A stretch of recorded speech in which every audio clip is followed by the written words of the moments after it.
Here's the front panel of the Hyperion. Now this front panel is different from all of my other front panels.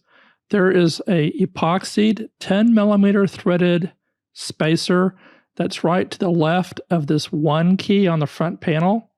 You have to be very careful not to break this off. Even though it's epoxied on with special epoxy, you can shear it off. So here's what it's going to look like. You'll see the spacer, the epoxy is this gray color. There's a white nylon screw from the back of the panel that's an M3 metric thread Phillips head that threads first through a 4 millimeter threaded spacer up through the switch circuit board and then into about 1/3 of the length of the 10 millimeter spacer epoxied to the back panel. This is special epoxy. It's called JB Weld, and it's available pretty much everywhere in the world. It's less than $5. If you happen to make a mistake and you shear off that 10 millimeter spacer from the back of the panel, simply go buy some JB Weld and glue it right back on. It's very quick and easy to do. It takes 24 hours. You're going to need some tools. The first tool is an 8 millimeter hex so that you can take off the jacks, a 1/2 inch English, which is probably a 13 millimeter to take off the pots and the encoder. You're going to need a 1.6 millimeter hex or Allen head to take off the knobs.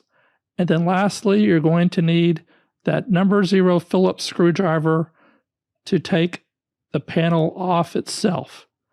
These are the tools that you'll need.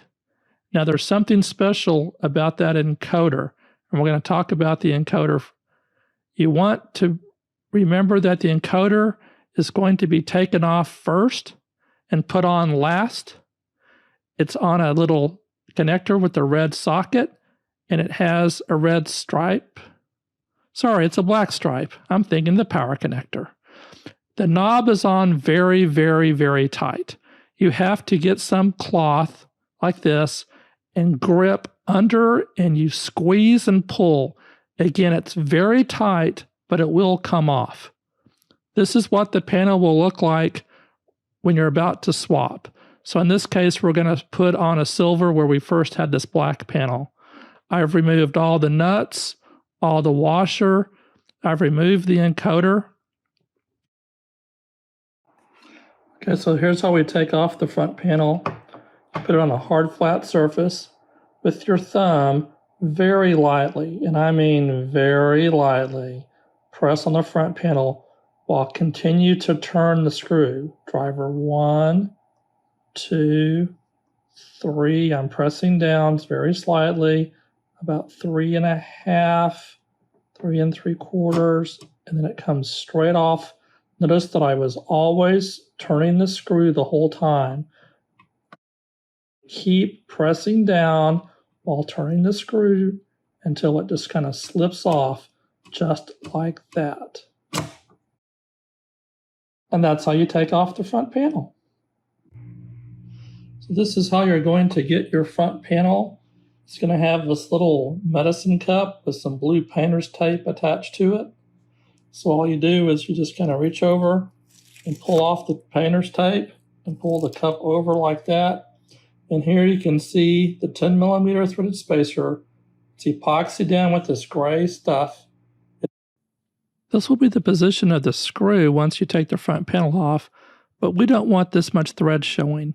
Take the screwdriver and turn that screw so that the thread is flush with the top of the switch circuit board or down inside that 4 millimeter spacer a little bit.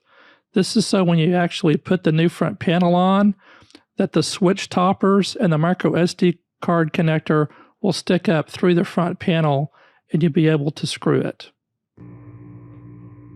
All right, so this is the position you need to have the screw when you're about to attach it to the new front panel. The top of the screw is essentially flush with the circuit board for the switches. It can be down a little bit inside the spacer. The key is two things. You don't want the screw to come completely out of the spacer, and you want it very loose, just like this. You want it loose. You do not want the spacer to be tight. Otherwise, when you try to screw up from the bottom into the spacer on the back of the panel, it's not going to turn. So remember, flush or down a little bit into the spacer. It can be down a little bit, and loose like this.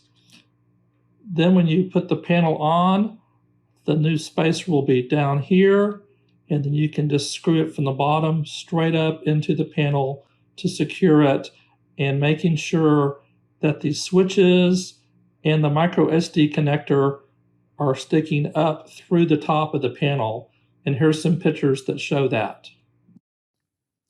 When you put the new front panel on, make sure that the switch toppers protrude up through the front panel, as well as it's properly aligned on the pot and jack holes.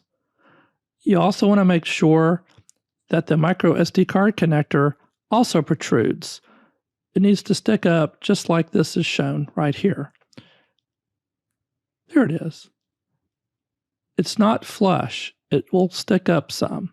If it doesn't do this, make sure that it's properly aligned.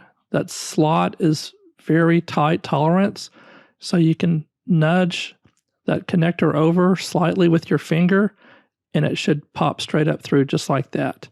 Once it's up like this, simply take the screwdriver and tighten the white screw up into the 10 millimeter spacer on the back of the front panel. Do not over tighten because you will strip the threads. Reattach all of the washers. I'm sorry, I forgot to put the washer on the encoder here. Put all the nuts back on. Press the encoder knob back on. You'll notice it goes on a lot easier than it came off, and enjoy your new front panel. Don't forget to reattach the encoder cable black stripe down, and it will snap straight into that red connector.